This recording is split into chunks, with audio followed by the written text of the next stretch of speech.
awai ei na phang le phong tham tu di kini ngai lei ra rồi Prabhu na ching bini con sil la ni ei ha Hallelujah Hallelujah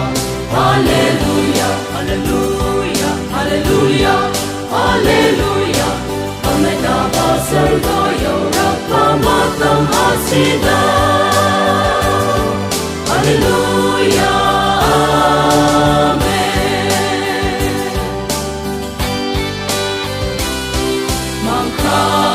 Mangkabazai olam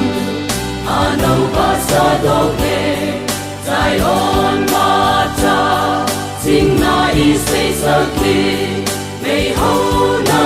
ching viva matam nagsulagde Hallelujah Hallelujah Hallelujah Hallelujah Hallelujah Hallelujah Finally palita na kana isay saklagi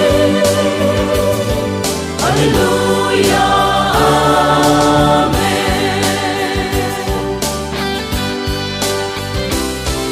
Anatat ki basinga sarga tu singduga nong badonda tarang onagani may ho na ching diba numit matam duda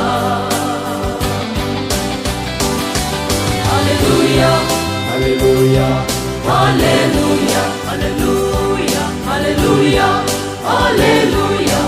Ay nasarga yung minarakamotam asida Hallelujah Amen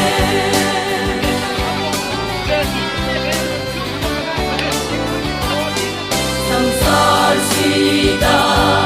asimba Kandok pamatunda Away singma Ang nabahot na ni Mikudi na hot na Rasu ang laroy ni Hallelujah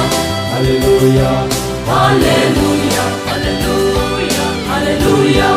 Hallelujah Ay nasangsar sida ang laroy ni tung kawana Hallelujah